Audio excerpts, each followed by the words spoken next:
nous aujourd'hui. Que le Seigneur les bénisse et soit avec eux. Amen. Et qu'eux-mêmes aussi puissent accepter le grand shalom de la part du Seigneur qui nous a sauvés par sa grâce. Amen. Et nous a introduits dans la communion de son Fils et veut que nous vivions en paix partout. Le Seigneur, avant même d'être arrêté, je crois dans Jean 16, il a prononcé le shalom sur ses disciples. Et c'est cette paix que nous devons produire, que nous devons apporter partout où nous sommes. Pas d'une autre manière, mais en cherchant à vivre dans la simplicité, conformément à la parole même que le Seigneur nous a laissée. Si nous ne pouvons pas nous efforcer de vivre d'après les instructions de la parole du Seigneur, nous n'aurons pas cette paix. Nous n'aurons pas de paix avec lui. La paix avec lui est d'abord recommandée. Ensuite, la paix entre nous. C'est pour ça que nous demandons à tous les frères de pouvoir faire un effort pour vivre en paix avec les frères et avec les sœurs. Nous respectons mutuellement, sachant que chacun de nous a été sauvé par le sang, le même sang, qui a coûté à notre Seigneur sa propre vie, c'est-à-dire un grand prix. Un enfant du Seigneur, c'est quelqu'un de simple. Il est humble, continuera toujours à s'humilier comme le Seigneur lui-même s'est humilié davantage jusqu'à devenir un serviteur.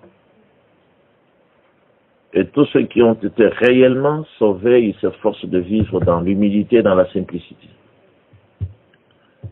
Surtout les serviteurs qui sont appelés à être des modèles. Parce que c'est leur façon de vivre qui inspire les autres, parce que ils sont observés tous les jours et suivis. On les appelle des conducteurs. Ils sont ici appelés à vivre conformément à la parole du Seigneur. Vivre selon la parole, c'est surtout considérer que l'autre est au-dessus de nous-mêmes et le prouver en pratique. Vivre selon la parole, c'est aussi accepter l'humiliation. Accepter les injures comme lui, il a fait. Accepter d'être abaissé, d'être ridiculisé. Accepter d'être frappé. Accepter les coups. Accepter la mort.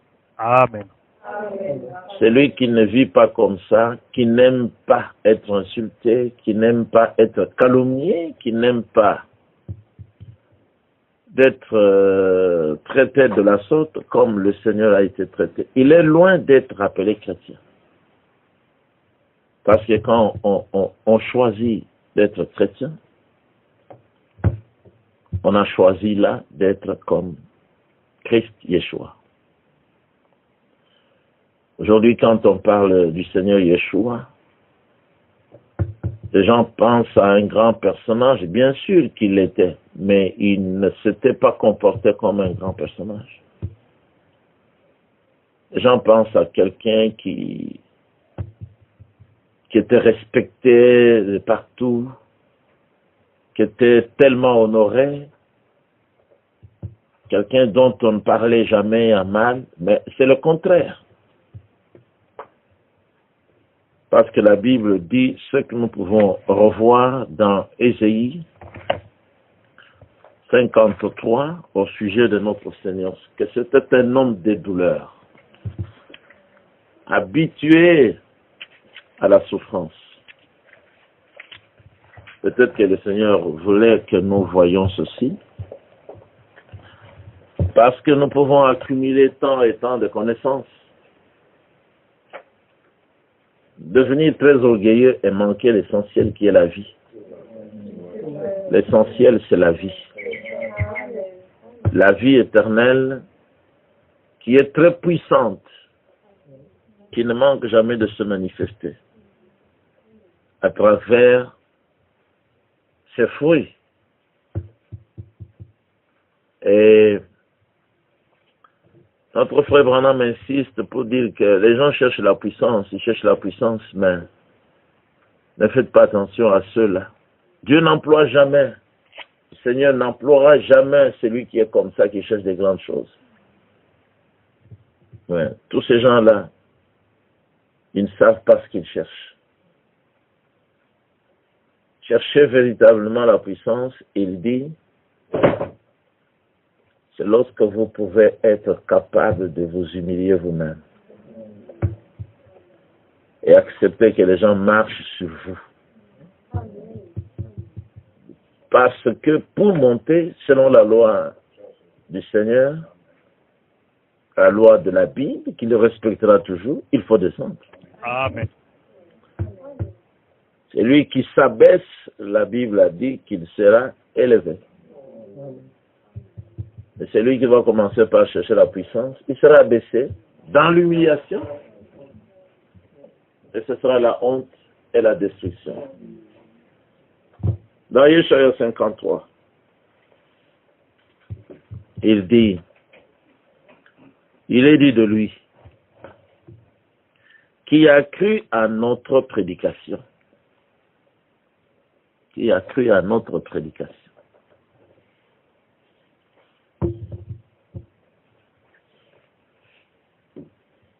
À qui le bras de Yahweh a-t-il été révélé? Aujourd'hui, nous parlons beaucoup de choses révélées. C'est bien. C'est le temps de la révélation. Parce que c'est l'époque prophétique. Mais est-ce que nous avons vraiment saisi le sens de cette révélation? La parole nous a été révélée pourquoi? Si ce n'est pour que nous vivions nous-mêmes selon la parole. La question est de savoir qui a cru. Celui qui a cru, bien sûr, il parlera. Mais celui qui a cru, il vivra. Il a la vie éternelle. Et cette vie éternelle se manifeste quotidiennement. Il y a des manifestations de quelqu'un qui est au repos, qui est déjà dans l'éternité par la vie éternelle. Il a la paix.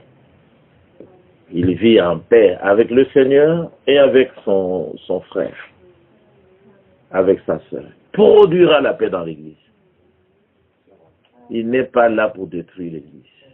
Il est là pour l'édification de l'Église. Et puis il accepte volontairement de rester à sa place, dans l'humilité. Ne cherche pas de grandes choses, ne cherche pas d'être vu, ne cherche pas d'être considéré. C'est pas quelqu'un qui va se plaindre tout le temps, voilà, on me critique, voilà, on m'injurie de l'autre côté. C'est vraiment mais vous posez telle question, vous ne le saviez pas? Ne saviez-vous pas que vous devriez être critiqué pour le choix que vous avez fait? Ne saviez-vous pas qu'on devait vous injurier tous les jours à cause de la vie éternelle qui habite en vous? Pourquoi vous plaindre? Et l'apôtre Jacob va parler de ceux qui se plaignent, qui ne sont pas contents de leur sort. Ce sont des gens qui vont produire toujours des choses néfastes dans l'Église. Qui a cru à notre prédication? La prédication d'aujourd'hui, qui l'a acceptée? Mais à qui le bras de Yahweh a-t-il été révélé? Il a grandi devant lui comme une jeune plante, comme un rejeton qui sort d'une terre toute sèche. Il n'avait ni beauté ni splendeur propre à attirer nos regards, et son aspect n'avait rien pour nous plaire.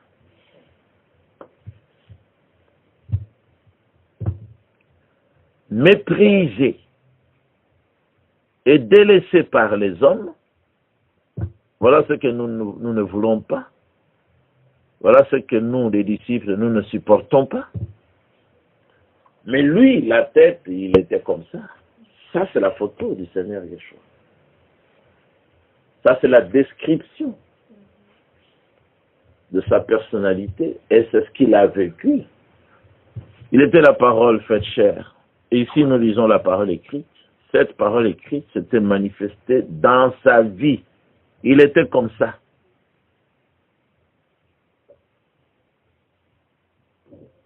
Délaissé, méprisé et délaissé par les hommes, homme de douleur, habitué à la souffrance. Il était pareil à celui face auquel on détourne la tête. Nous l'avons méprisé. Nous n'avons fait aucun cas de lui. Mais voilà, ici, on nous parle du grand homme, d'Élohim lui-même sur la terre, dans la forme d'un homme. Voilà ce qu'il a supporté. Voilà comment il était traité. Il était homme de douleur, habitué à la souffrance, délaissé des hommes, méprisé par les hommes. Il était pareil à celui face auquel on détourne la tête, mais il a continué dans son travail. Nous l'avons méprisé. Nous n'avons fait aucun cas de lui. Mais nous voulons toujours attirer l'attention des gens sur nous. Mon problème n'a pas été traité. Mon argent qu'on avait pris par quelqu'un, celui-là, on n'en a pas parlé. J'ai été insulté par tel frère, voilà, il m'a écrit une lettre méchante. Voilà là où nous en sommes, nous autres. Et nous osons même nous appeler serviteurs du Seigneur. Nous sommes encore à nous plaindre, nous sommes encore au niveau élémentaire. Nous ne supportons pas les injures. Nous n'acceptons pas d'être calomniés. Le Seigneur a dit, si vous êtes calomniés, réjouissez-vous, nous pleurons. Nous pleurons à cause des calomnies. On se plaint. Si nous savons écrire, nous faisons des littératures pour injurier ceux-là qui nous ont calomniés. Alors que, en nous calomniant, ils nous apportent les bénédictions. Amen. Quand est-ce que nous comprendrons la vie chrétienne? On ne sait pas. Le Seigneur a dit, si vous êtes calomniés à cause de mon nom, réjouissez-vous ce jour-là. Parce qu'une grande partie du ciel vous est réservée. Et c'est comme ça que vos ancêtres, les anciens prophètes, ont été traités. Mais ils ne se plaignaient pas. Amen. Ils ne se plaignaient pas. Ils acceptaient parce que c'est le chemin que nous avons choisi. Dans la parole parlée, la sémence originale, Frère Branham lui-même raconte son expérience. Quelqu'un est venu lui dire, mais voilà ce qu'on raconte de toi, de ta famille. Tu ne dis rien. Sa réponse était sage, selon l'Écriture. Il a dit, mais peut-être que cet homme-là a été suscité pour cette épreuve-là. Cette épreuve-là est bonne pour moi. Que voulez-vous que je réponde parce que je suis éprouvé? C'est une épreuve. J'en suis fier. Si c'était nous, mais on allait se déchaîner. Alors je me demande, nous voulons vivre de quelle manière si nous ne pouvons pas grandir? Nous voulons vivre de quelle manière? Nous voulons vivre comme des musulmans. Hier, une femme de l'islam qui a commencé à écouter les enseignements de la Bible était très étonnée de voir que dans notre religion, on ne se venge pas. Elle était très touchée parce que c'est elle-même qui avait posé la question. Nous avons dit, nous, on ne se venge pas. Dans notre religion, il n'y a pas de brutalité. Il n'y a pas de brutalité. Nous nous remettons le tout entre les mains du Seigneur. Amen. Et l'Écriture le dit clairement. Ne vous vengez pas vous-même, mais laissez agir la colère du Seigneur. À moi la vengeance. Elle était très touchée et s'est inclinée. Elle a compris que beaucoup de religions, parce que c'est aussi vrai, ne sont que des religions d'imitation. On essaie d'imiter la vraie religion, la religion du sang d'Élohim lui-même. Il n'y a qu'une seule religion qui apprend, qui enseigne aux gens à bien vivre, à vivre correctement comme le Seigneur Yeshua a vécu ici. L'apôtre Jacob en parle là-bas. Verset 4, Yeshaya 53. Pourtant, ce sont nos souffrances qu'il a portées. C'est de nos douleurs qu'il s'est chargé. Et nous l'avons considéré comme puni, frappé par Dieu et humilié. Donc les gens étaient très contents de voir que Dieu l'avait frappé. Les gens étaient très contents de considérer que comme Elohim l'a frappé, comme il a été même mis à la croix sans vêtements, c'est qu'il était un grand pécheur. Mais voilà ce que la parole révèle. Il n'était pas un grand pécheur, mais c'était de nos souffrances qu'il avait portées. C'est nous qui sommes des grands pécheurs. Notre vie de tous les jours témoigne ça. Nous n'aimons que de mauvaises choses. Nous voulons seulement nous venger. Nous voulons seulement faire du mal à notre prochain. C'est ça. L'homme pense toujours comme ça. C'est ce qui a fait venir le déluge. La Bible dit, il n'y a aucun qui cherche à faire le bien. Aucun qui cherche vraiment à revenir.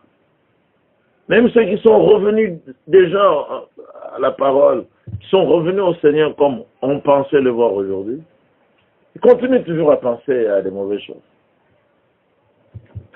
Ils veulent toujours se venger, ils ne veulent pas être calomniés, ils ne supportent même pas d'être frappés. Alors que le Seigneur a dit qu'il fallait supporter les frappes. Alors, si nous ne vivons pas d'après ce qu'il a dit, nous ne sommes pas encore des vrais chrétiens. Bien, nous sommes en voie de le devenir, mais nous ne sommes pas encore devenus des chrétiens à la mesure de Christ. En tant que disciples, nous devrions déjà être accomplis, comme il a dit. Amen. Tout disciple accompli est comme son maître. Amen. Ouais. Et nous l'avons considéré comme puni, frappé par Dieu et humilié. Il n'y a pas un autre chemin par lequel nous pouvons passer. Nous devons être humiliés dans ce monde ici. Nous serons ridiculisés et nous devons accepter d'être ridiculisés par les gens à cause de Christ s'il vit en nous. Parce qu'ici c'est lui, et s'il est en nous, tout ce que nous lisons ici peut se manifester en nous. C'est la vie automatique. Mais lui, il était blessé à cause de nos transgressions, brisé à cause de nos fautes. La punition qui nous donne la paix est tombée sur lui. Nous devons être des hommes et des femmes qui vivent en paix. Si nous avons compris par révélation que c'est à cause de nos fautes que tout cela lui était arrivé. Et que le châtiment qui est tombé sur lui l'a déjà jugé à cause de nos fautes, à cause de nos transgressions. Nous devons être des hommes et des femmes de paix. en nous saluant vraiment par shalom, ça doit être le vrai shalom qui vient du fond de l'âme. Amen. Pas nous saluant seulement par apparence, du bout des lèvres. Shalom frère, comme un chant. Alors que nous sommes loin de produire, de prononcer même le mot shalom si c'est lui qui nous a giflé, injustement. Nous devrions être capables de bénir les gens qui nous persécutent. C'est ce que l'Écriture dit. Bénissez ceux qui vous persécutent.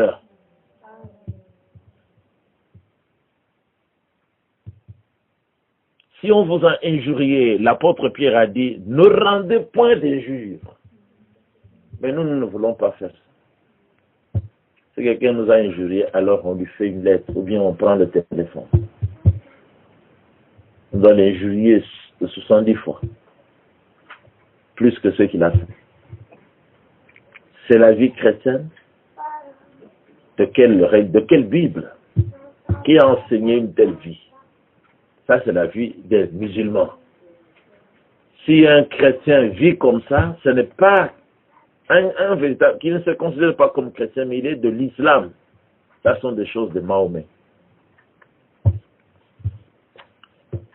C'est par ces blessures que nous sommes guéris. Amen. Vous voyez où il y a la guérison, où il y a la victoire, c'est en s'abaissant, c'est en étant blessé. Blessé même moralement. Il faut accepter même que les enfants vous blessent. C'est ça le chemin par lequel le chrétien, avant d'entrer dans la gloire, doit passer. C'est obligatoire. Parce que la tête est passée par là, le corps doit passer également par là. Et supporter les mêmes choses. Verset 6, nous étions tous comme des brebis égarées. Ça, c'est tout à fait vrai. Nous étions des catholiques, des protestants, des pentecôtistes et même des musulmans. D'autres étaient tout simplement des traditionnels. Chacun suivait sa propre voie.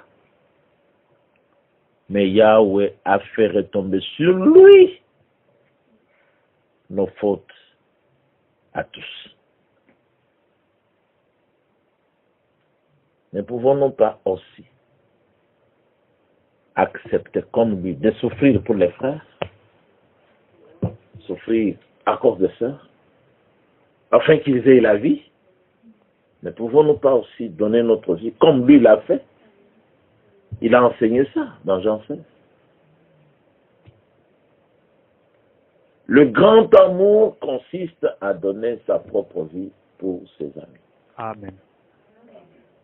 Et l'apôtre Yona a dit dans ses épîtres, comme lui il a donné sa vie pour nous, ce que nous lisons ici, à nous maintenant aussi de donner notre vie pour nos frères, pour nos soeurs.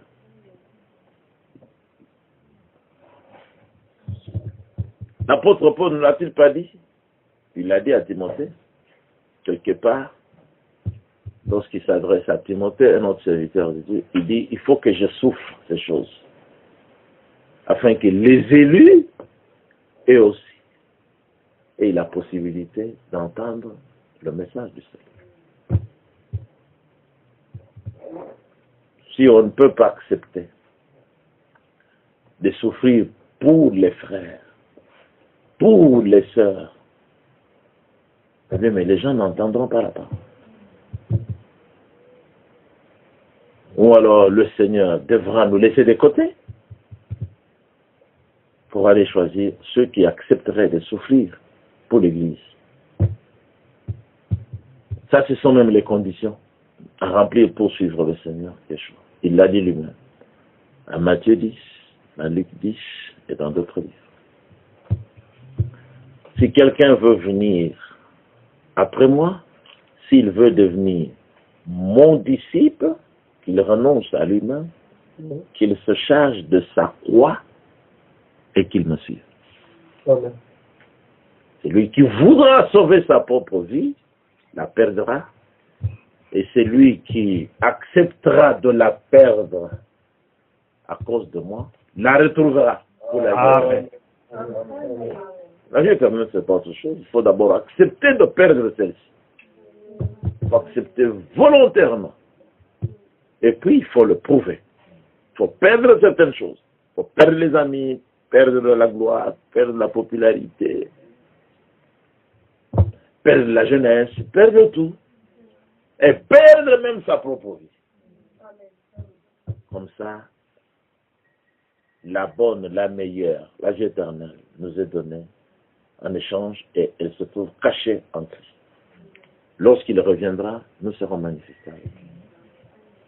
Il l'a dit. Il a été maltraité. Voilà le portrait de notre Seigneur. Ce n'est pas à travers les enseignements dénominationnels qu'on peut connaître ce qu'a été Jésus-Christ. C'est à travers lui-même, dans sa parole, frère Branham me dit, il est très bien installé dans les Écritures. Amen. Il est là. Amen. Mais celui qui ne le voit pas ici, c'est parce il a voulu aller plus loin dans les études qu'il passe à côté de la simplicité de Dieu. Amen. Alors il est tellement grand qu'il s'est simplifié pour atteindre les gens les plus simples, les plus humbles, qui ne pouvaient pas aller au ciel, qui ne pouvaient pas aller aux États-Unis pour le voir, ni en Israël. Mais il est venu jusqu'à eux, semblable à leurs frères. Et le frère Branham le dit. Il a pris des hommes simples, des femmes simples. Mais on n'a pas des gens qui sont vieilleux. Et il se cache dans des êtres les plus humbles pour parler à d'autres. Il aurait voulu que ce soit le soleil qui prêche l'évangile ou une machine, mais il a choisi l'homme. Et c'est l'homme qui doit parler à un autre homme concernant le ciel. C'est l'amour de Dieu. Oui. Il a été maltraité. Il s'est humilié et n'a pas ouvert la bouche. Ça, c'est devenu difficile pour les frères. C'est devenu difficile pour les sœurs d'accepter d'être maltraités. La bouche, elle est toujours ouverte. Un frère qui va vraiment ouvrir sa bouche largement pour injurier un autre frère.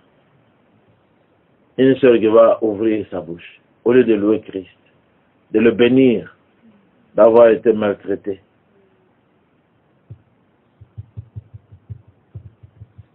Mais il va le faire pour injurier sa sœur sans savoir que Christ habite dans sa sœur. Christ habite dans son frère. On n'a même pas de discernement. Le moindre discernement de l'esprit, on n'a pas ça. Nous ne sommes pas des ennemis. Nous sommes des frères. Nous sommes des sœurs. Nous devons nous traiter comme tels. Nous devons nous aimer les uns les autres comme lui nous a aimés. C'est sa recommandation. Amen. Aimez-vous les uns les autres comme je vous ai aimé. C'est ça. Mais lui, il nous a aimés comment? Il a versé de l'eau dans un bassin. Et il a lavé nos pieds. À nous, ces créatures. Pour nous apprendre que nous pouvons nous pardonner. Nous pouvons laver les pieds de nos frères. Laver les pieds sales. Les pieds sales doivent être lavés par nous-mêmes. Laver les pieds de nos sœurs. Et nous pardonner réciproquement comme Elohim nous a pardonné en Christ. Mais qu'est-ce que nous faisons? On se maltraite, on s'injurie, sans revenir à l'écriture. Sans savoir qu'en faisant cela, nous attristons le Seigneur, qui vit dans les frères, qui vit dans les sœurs. Il n'est pas dit qu'un frère va manquer totalement de commettre des fautes, ni une sœur. Mais il y a aussi le chemin, Yeshua, tracé dans les Écritures. Si ton frère a péché contre toi, va le voir. Et reprends-le. s'il s'est repenti, tu as gagné ton frère.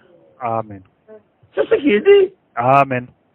Il ne nous a pas demandé de prendre le téléphone. Frère Branham dit, Dieu n'a pas dit de prendre le téléphone et de parler à son frère au téléphone, s'il a fauté. Nous avons un exemple ici,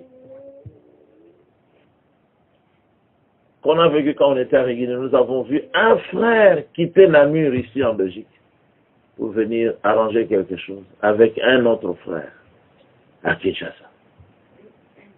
Il n'avait pas d'argent, mais il a vendu son véhicule pour acheter le ticket d'avion.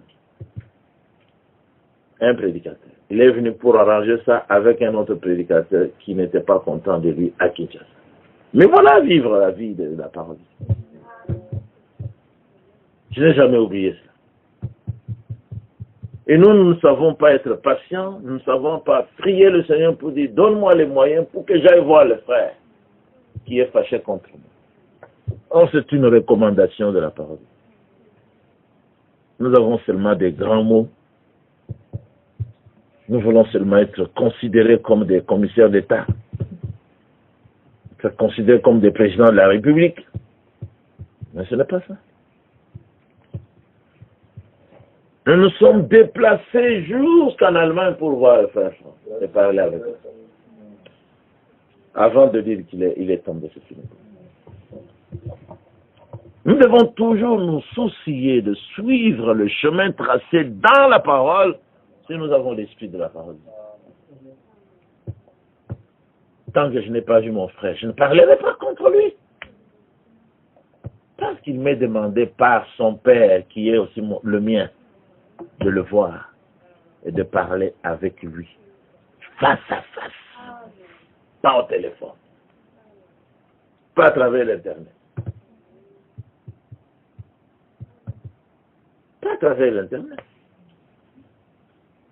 Et maintenant, l'Internet, là, on fait n'importe quoi. Ces choses-là nous ont été accordées. Le Seigneur a permis que la technologie se développe pour nous aider, peut-être. C'est une permission. Ce n'est pas la volonté parfaite du Seigneur. Amen. Pour nous permettre, peut-être, de parler comme nous parlons maintenant. Amen. Mais nous ne pouvons pas nous en servir pour nous détruire. Amen. Ça devient l'instrument du diable. Ça devient l'instrument du diable.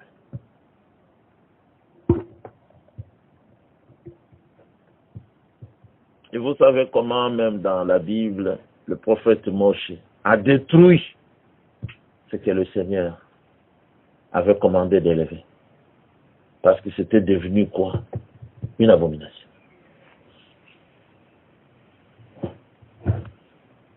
On idolâtrait cela. Alors au nom du Seigneur, il a détruit. Et si nous pouvons continuer. Il dit, il s'est humilié et n'a pas ouvert la bouche. Et ça, Jésus l'a vécu. Tout le monde était agité dans la foule. On l'injuriait, on arrachait la barbe et tout ça. Lui, il n'avait même pas ouvert la bouche. Seulement pour que toi et moi, nous soyons sauvés. Pourquoi ne pouvons-nous pas, nous aussi, vivre comme lui, si réellement il est en nous? Nous, on se fâche. On se fâche. On veut déchirer les autres. Nous voulons leur mort. Mais lui, il a prié.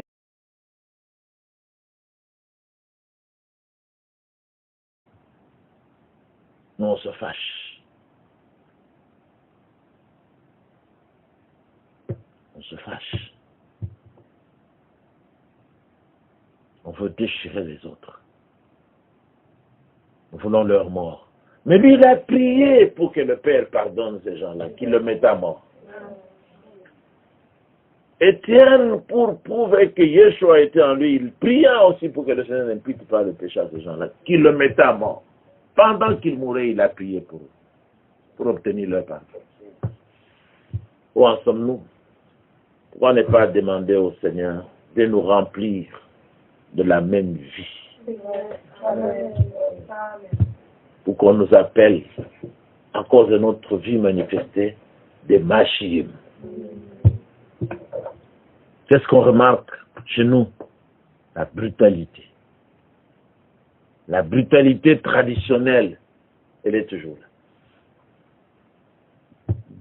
La brutalité de chez nous, elle est toujours là. C'est qu'on a hérité de nos parents terrestres. C'est toujours là. Nous sommes toujours comme nos parents terrestres. On n'est pas encore de nous.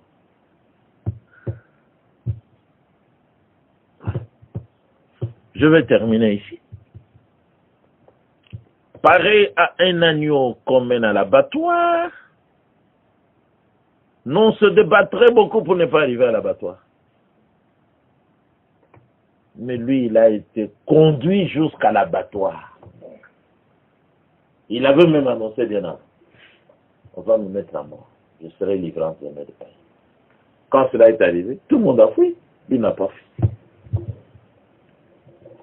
Nous voulons seulement être des conducteurs. Un conducteur, quelqu'un qui veut être conducteur, il devait avoir Christ en lui. Et Christ est la parole.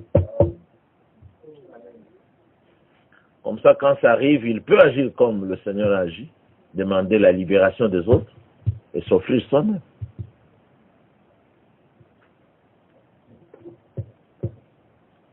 Pareil à un agneau qu'on mène à l'abattoir, à une brebis muette devant ceux qui l'attendent, il n'a pas ouvert la bouche.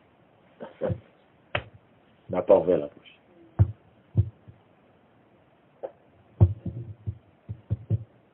Souvent, moi, j'ai dit aux frères, pourquoi ne pouvez-vous pas faire un effort?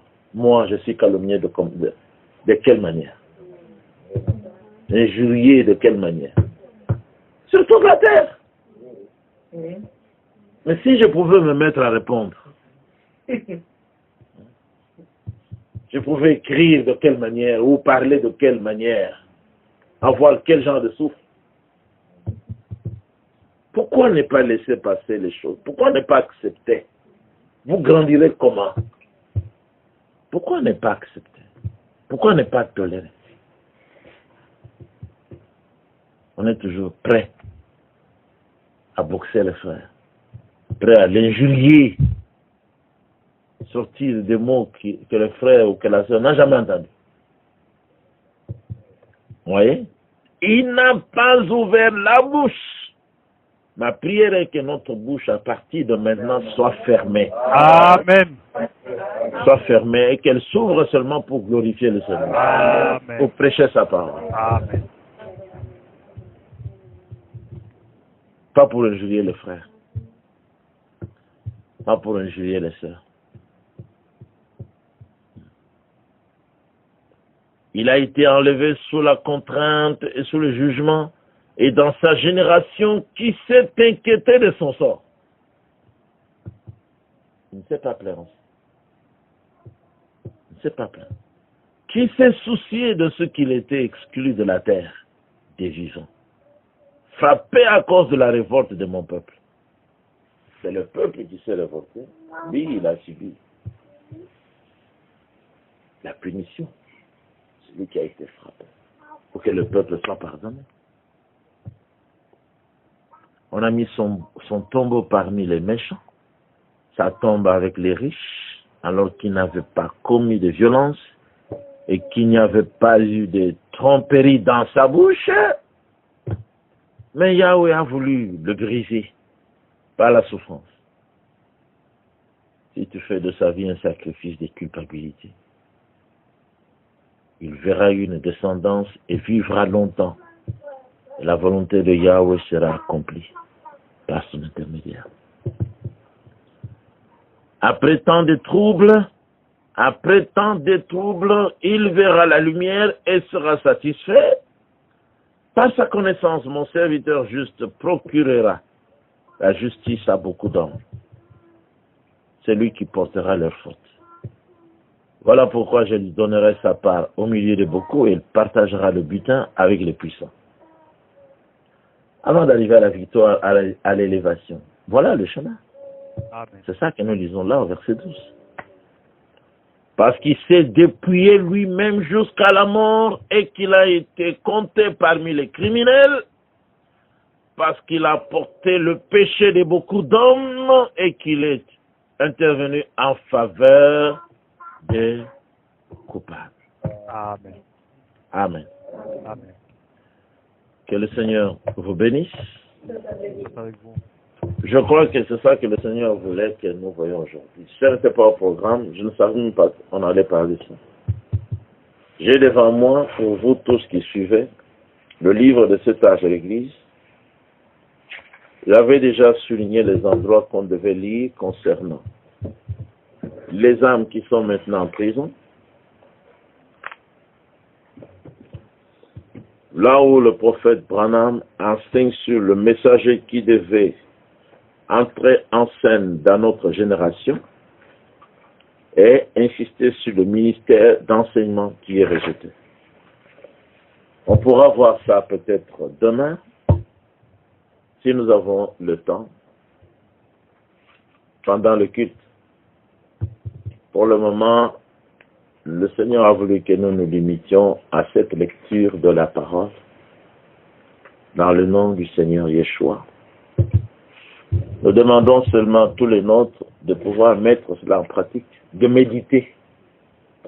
Amen. Ça ne sert à rien d'accumuler beaucoup de connaissances dans la tête, alors que dans notre âme, il n'y a pas la vie de la parole. Que le Seigneur vous bénisse. Nous pouvons incliner nos têtes et prier pour le remercier. Notre Père qui es aux cieux, ton nom est saint. Ton règne vienne, ta volonté soit faite sur la terre comme au ciel. Donne-nous aujourd'hui notre pain de ce jour. Pardonne-nous nos offenses, comme aussi nous pardonnons à ceux qui nous ont offensés. Conduis-nous pour ne pas tomber en tentation. Et délivre-nous du malin, car c'est à toi qu'appartiennent le règne, la gloire et la puissance.